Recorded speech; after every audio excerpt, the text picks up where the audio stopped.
right, flock, welcome in, welcome in, welcome once again. Maybe it's a holiday in, I don't know. Feeling good today, feeling good. Recording early morning, second or third cup of coffee flowing through the veins. I'm feeling all right. And why not? Right? Listen, we know we have our blemishes. We know this team is not the perfect team, but we are 7-4. We are 7-4. We have beaten the Rams at their home already. We got a game with them coming up, in a couple of weeks. I'm still feeling like we're tracking to win this division. Yes, the Rams came up with a big win as well, beating the Saints. That's a good win. It's a good victory. And yes, we got the Eagles coming to town, and the Rams kind of have a soft one this week.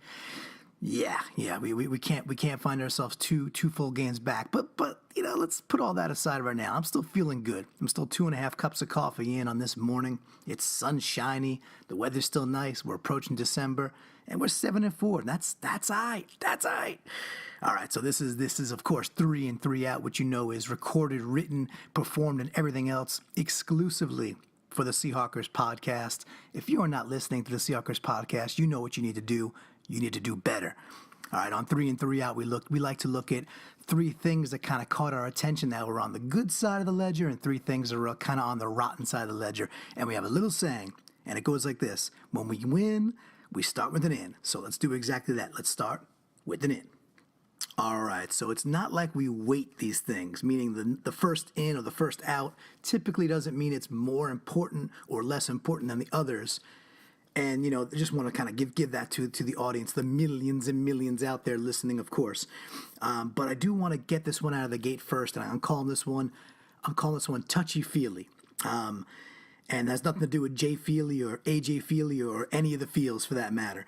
But this is actually more about McKissic, right? I mean, the bottom line to me is when this gentleman with the dreads touches the oblong pigskin, when it touches the football, good things happen. Good things occur.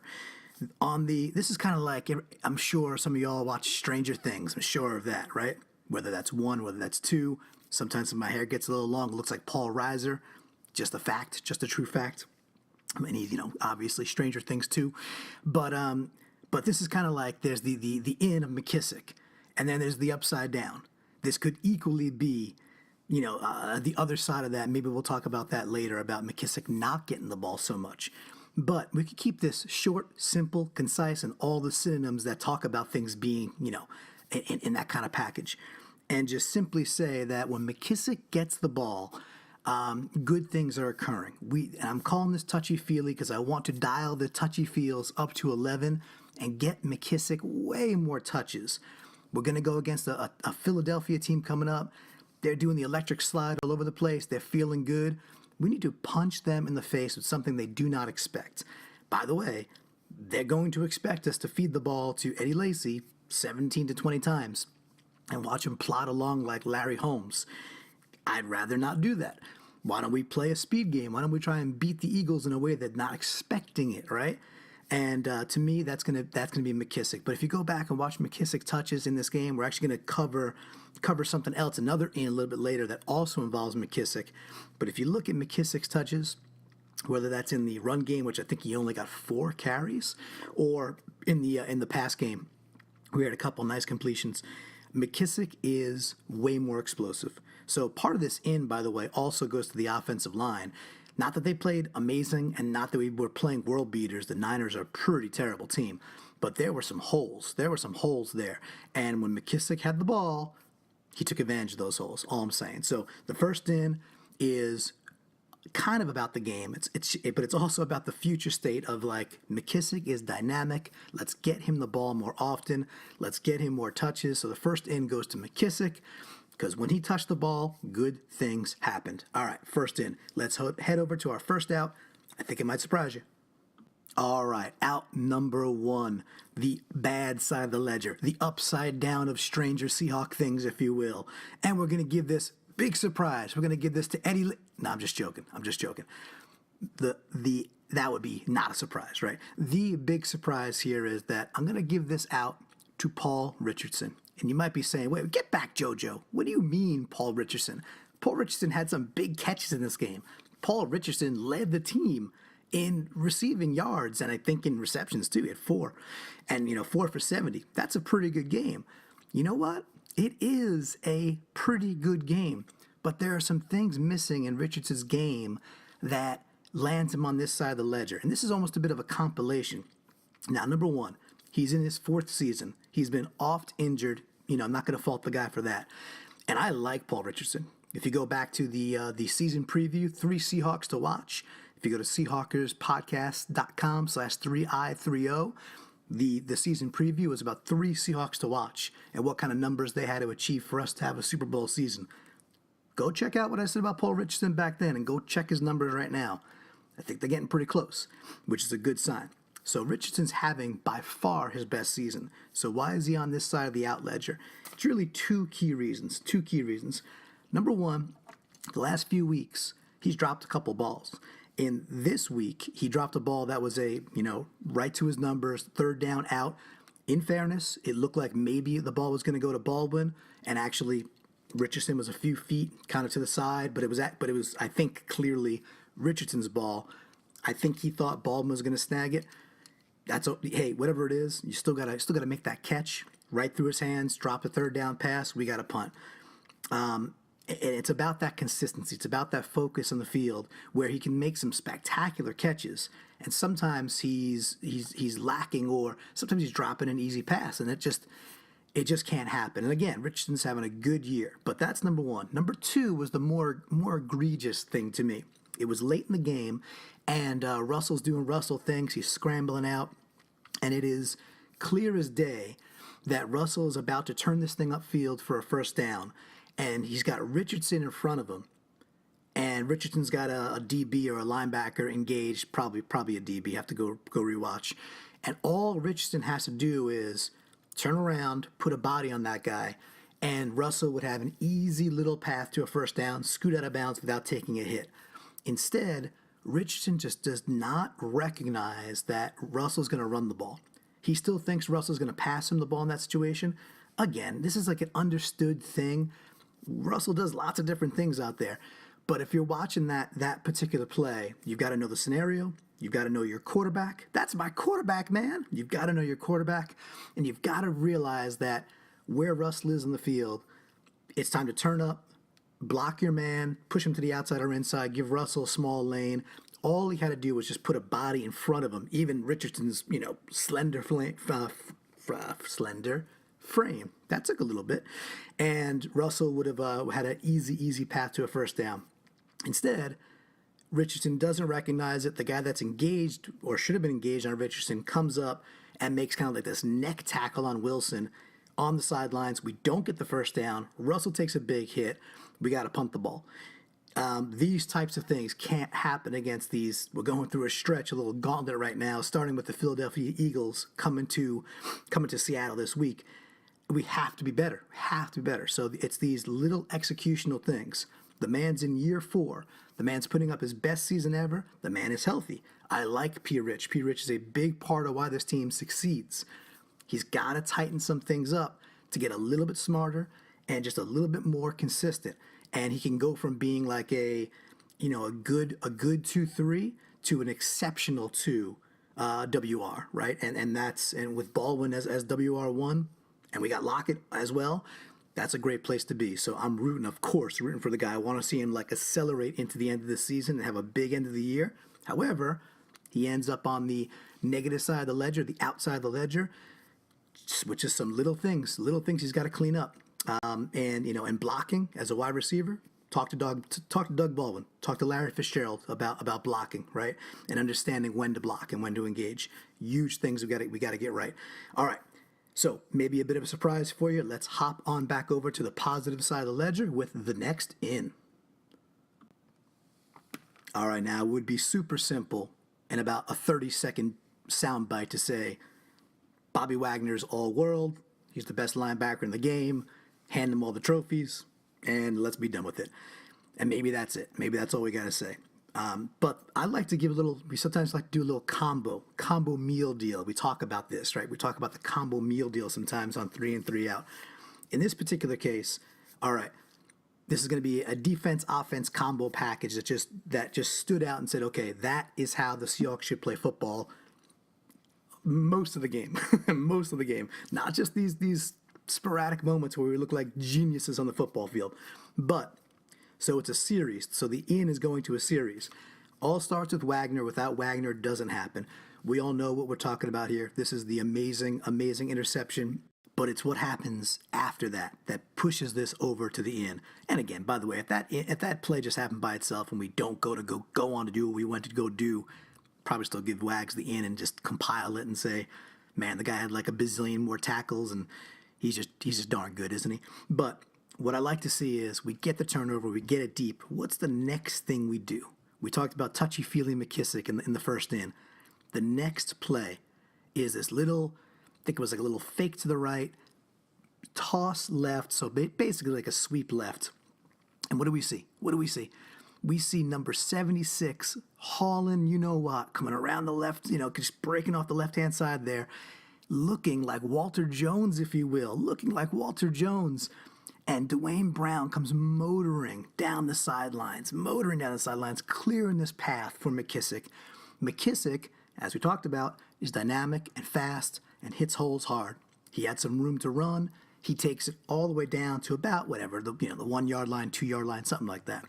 And all of a sudden, like we are in business, right? So the turnover, this pseudo toss sweep, if you will, little misdirection, kicking out Brown, leading the way. He's a one-man convoy for crying out loud, and we're down to the 2. Okay.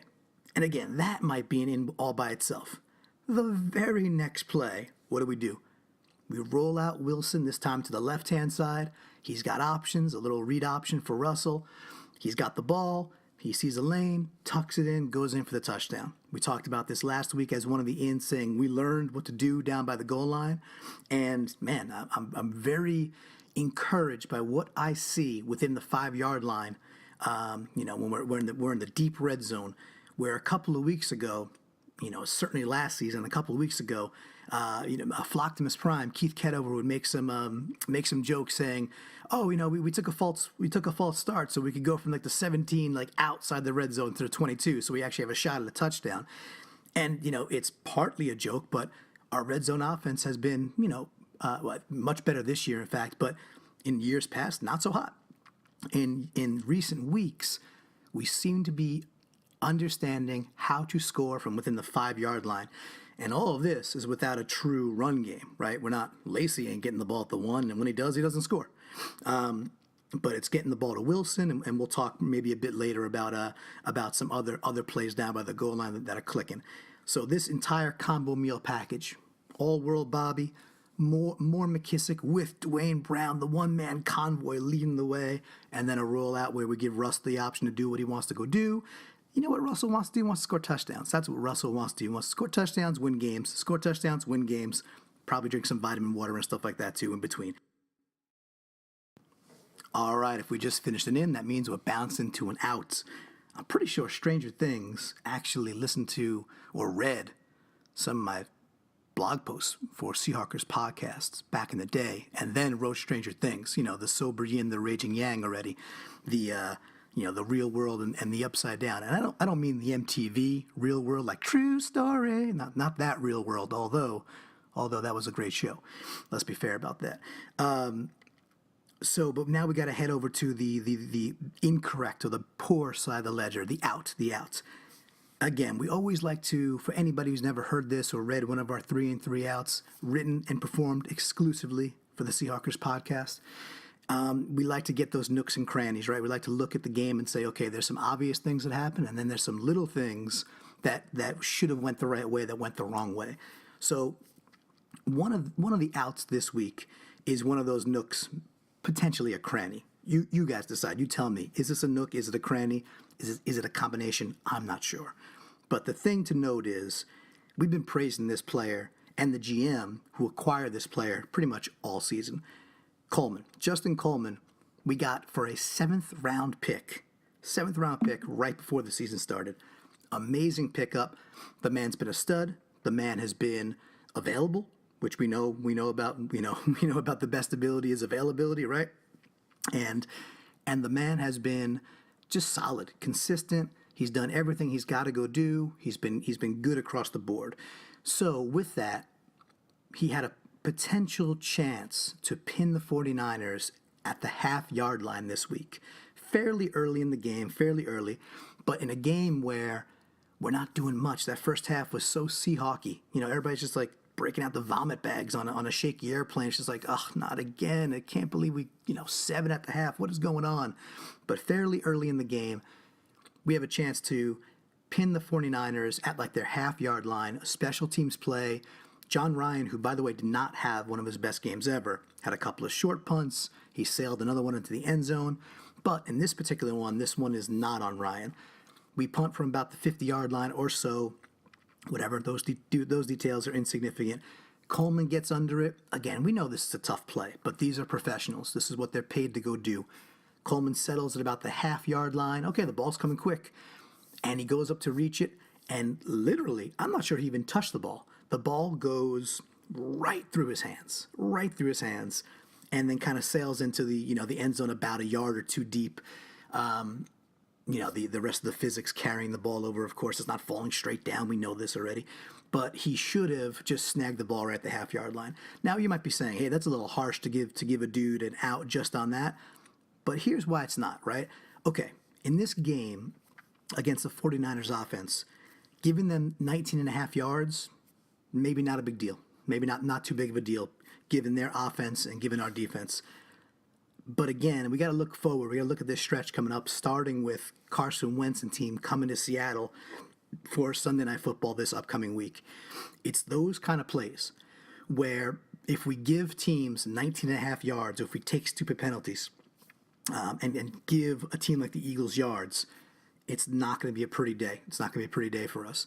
We have to execute better, and this goes across the board. This again is back to Richardson's got to recognize that Russell's going to run that ball and make an effective block. Not a good block, an effective block. Coleman gets in position. He's got to snag that ball. He's a DB, after all, right? DBs can usually catch pretty well. They're not linemen, let's put it that way. And the ball sails right through his hands. It might seem like a small thing, but it has to be called out. Coleman's been having a good year. That's a poor play. You have to execute better there, and therefore Coleman, in this case, gets the out. All right, this last in, I kind of like this one a whole lot, because basically we're going to call it NKOTB, the new kids on the block, and or maybe the NKOTF, new kids on the flock. I don't know. Maybe it's a thing now. You decide. But we had a kind of a funky week on the line, right? We had a funky week in the sense that, leading up to the game, we cut Freeney, which took some folks by surprise, including me. I was like, okay, I didn't quite understand why, but I don't think Freeney did either if you looked at his tweet. But Freeney was gone, and Reed was still out, and we just had some issues along the defensive line going. All right, we're going to be a little bit thinner than normal. And then what happens in kind of true Seahawk fashion? Again, this is not we know the 49ers are not world beaters. We know they are, in fact, the second worst team in the league. I had to think about that for a second, and then I had to do a quick calculation and do when you let Madden, computer versus computer, simulate the game. And in the game, the Niners beat the Browns 13-12, about 13-12. So second worst team in the league, Browns being the worst. But with that, we saw these other players step up kind of out of nowhere, right? First of all, number 67, Jackson. We're all sitting there going, we're all probably searching and Google searching during the game. Even the announcers got confused, didn't recognize who that was when he had a big sack, a couple big plays back there. But on top of that too, we saw some Quentin Jefferson this week, and we saw we continue to see Nas Jones be disruptive. And I don't want to put Sheldon Richardson into the new kids on the block. I mean, if he was, maybe he's the Joey Fatone. Unless I'm getting my boy bands very confused. That might be in sync. Pardon me, I'm getting a little up there in age, but regardless, I put Sheldon in there. Why not? He's still a new kid on this team. But between those players, man, did we cause some issues back there? And I think it just speaks to the depth of this team is super strong, and obviously we're banged up beyond belief on the defensive side of the ball. But it was really cool to see some of these new kids step up in kind of a funky week, in a week where we take on Freeney for a few weeks. He actually plays well, and then we cut him. But then all of a sudden we see a resurgence, and oh, by the way, Deion Jordan, who played well, is all of a sudden has a stinger too, I believe, right? And he's inactive. But then who steps back up? We see more Frank Clark. We see this dude Jackson coming out of nowhere. We see Quentin Jefferson getting some of his best action of his career so far. And then we saw Sheldon Richardson just really owning that offensive line and blowing things up. So this end goes to the boy band group, the new kids on the flock. Really good job. Really impressed with the depth that we saw there. Hoping that it carries over when we play better offensive lines and just better teams in general. I'm unsure that it does, but at least for this game, that kind of depth was needed. That kind of depth was there, and they played a huge role in keeping the Niners basically off the field and getting us the ball back over and over and over again. So to the new kids on the flock, great job. You get the in.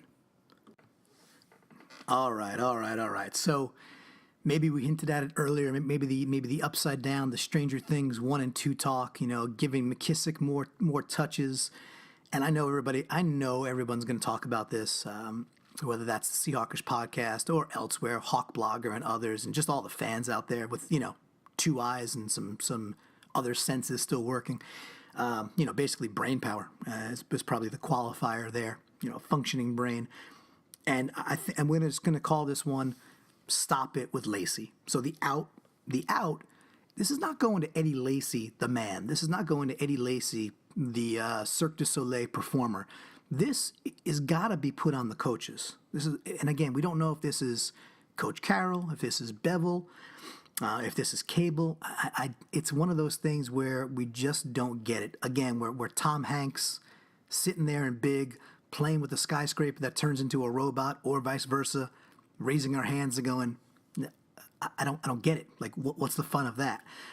It just doesn't make sense. We enjoy the idea of feeding a beast, right? Feeding a runner that, when we had Chris Carson, heck, when we had Davis, we were a much different team. But when we continue to feed Lacey, and we see so little gain, no pun intended, just literal words there, so little gains from opportunities, we scratch our heads and just go, we don't get it. So this out goes to the coaches. The thing that kind of got me most angry was the idea or the fact that there were ample holes. It wasn't like Lacey got the ball and ran into the back of ran into just five defenders crashing down and crashing through the line. In fact, it was kind of like the holes that were there gave Lacey enough room to maybe not look atrocious. Maybe. I don't know. Like his yards per weren't disgusting because there were some holes there. But I think if any other back on our squad, McKissick, or when Davis gets healthy, or I don't know, maybe Thomas Rawls, right? Maybe Thomas Rawls can play too.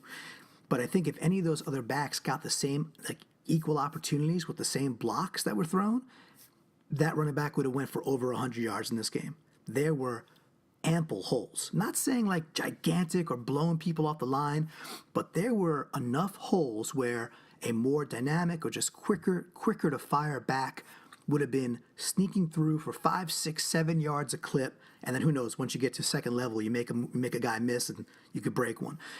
But instead, it was more about like Lacey hitting the hole slow.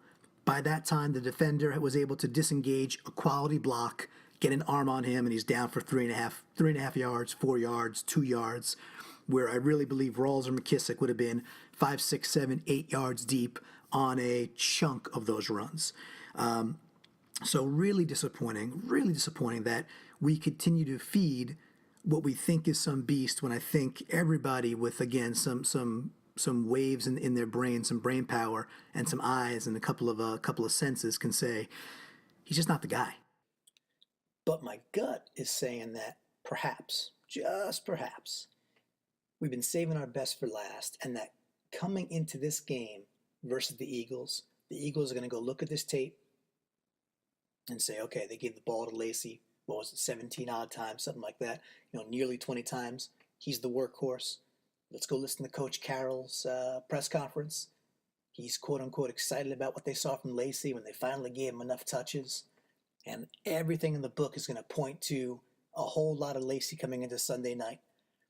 And that is the exact moment when you pull off the Barnum and Bailey, right? When you pull off the prestige, if you will, and you pull the curtain over something new, and you show off a couple of plays, and you focus and you feature somebody who has not been featured just yet. So this is kind of bleeding into some future talk for the next game, but I would not be at all surprised. I would certainly be pleasantly surprised, and I would not be at all surprised in general if we see a whole lot of this. We talked about Stranger Things, talked about the Upside Down.